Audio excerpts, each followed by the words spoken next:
ચેતર વસાવાની સરકાર વિરુદ્ધ ચાલો કેવડિયાની લડાઈમાં જેમની માટે આ લડાઈ છે, જેમની માટે ચેતર વસાવા સરકાર વિરુદ્ધ લડી રહ્યા છે, તેઓ જ હવે કહી રહ્યા છે કે અમે ચેતર વસાવાની સાથે નથી। જી હા, જે આદિવાસી યુવાનોને ન્યાય અપાવવા ચેતર વસાવા સરકાર વિરુદ્ધ લડી રહ્યા છે, તેમનો પરિવાર કહી રહ્યું છે કે અમે ચેતર વસાવાની સાથે નથી। ચેતર વસાવાને આ લડાઈમાં ખૂબ જ મોટો ફટકો પડ્યો છે।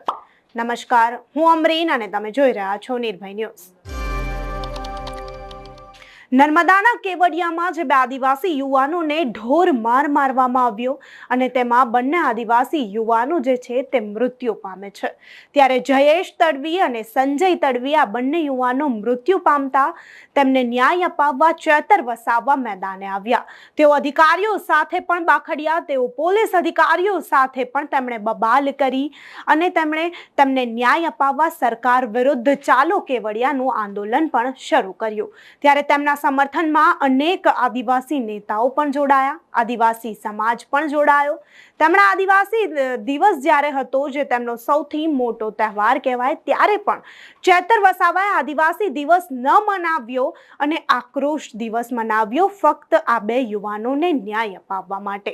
પરંતુ આ બંને યુવાનો સંજય તડવી અને જયેશ તડવીના પિતા જે છે તેઓ કહી રહ્યા છે કે અમે ચેતર વસાવાની સાથે નથી અને જો ચેતર વસાવાની આ લડાઈમાં કોઈ પણ જાનહાનિ થાય, કોઈ પણ થાય તો તેના જવાબદાર અમે નથી, તેવું કહી રહ્યા છે। ત્યારે સાંભળીએ જયેશ તડવી અને સંજય તડવીના પિતાને કે તેઓ ચેતર વસાવાની સાથે નથી તેવું કહેતા શું કહી રહ્યા છે। ભાઈઓને રામ રામ। આ કેવડિયા કોલોનીમાં પ્રોગ્રામ રાખેલો છે, એમાં અમારા પરિવાર કોઈ સામેલ નથી। એમાં જાનહાનિ કે કોઈ બી કંઈ થાય એમાં અમારી કોઈ જવાબદારી નથી।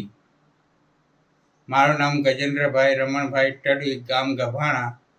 કે અમારે સવા મહિના સુધી અમારી ઘરની બહાર નીકળાય તેમ નથી ને આ રેલીનું આયોજન રાખેલું છે એમાં અમે જવા તૈયાર નથી ને જે કંઈક રેલીમાં થશે એ અમે જવાબદાર નથી ને અમે અમારા પરિવાર ઘરે જ અમે જેને શ્રદ્ધાંજલિ આપી હોય એને અમારા ઘરે આવી શકે અને દરવાજા 24 કલાક ખુલ્લા રહેશે।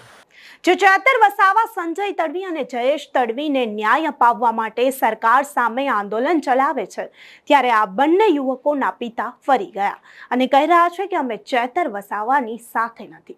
ત્યારે આ ચેતર વસાવા માટે ખૂબ જ મોટો ફટકો કહી શકાય। જ્યારે ચેતર વસાવાને બધા આદિવાસી નેતાઓ સમર્થન કરી રહ્યા છે, ત્યારે તેમનો પરિવાર જ પાછળ ખસી ગયો। શું આ બંને આદિવાસી યુવાઓના પરિવાર પર કોઈનું દબાણ હશે કે તેમણે પોતાની સંમતિથી આ વિડીયો બનાવ્યો છે?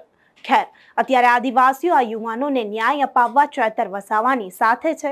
અનેક આદિવાસી યુવાનો એક પછી એક આદિવાસી નેતાઓ, આદિવાસી આગેવાનો ચેતર વસાવાના સમર્થનમાં આવી રહ્યા છે। ફક્ત આ બંને આદિવાસી યુવાનો મૃત્યુ પામ્યા છે તેમના પરિવારને ન્યાય અપાવવા માટે, ત્યારે આ પરિવાર જ પાછળ ખસી જાય છે। ત્યારે અહીં હવે જોવાનું રહેશે કે ચેતર વસાવા તેમનો જે પરિવાર છે, જેને ન્યાય અપાવવા સરકાર વિરુદ્ધ આંદોલન કરી રહ્યા છે, તે જ પરિવાર જ્યારે પાછળ ખસી જાય છે, ત્યારે શું ચેતર વસાવા પોતાનું ચાલુ કેવડિયાનું આંદોલન સરકાર વિરુદ્ધમાં ચાલુ રાખશે કે પછી જોવાનું રહેશે।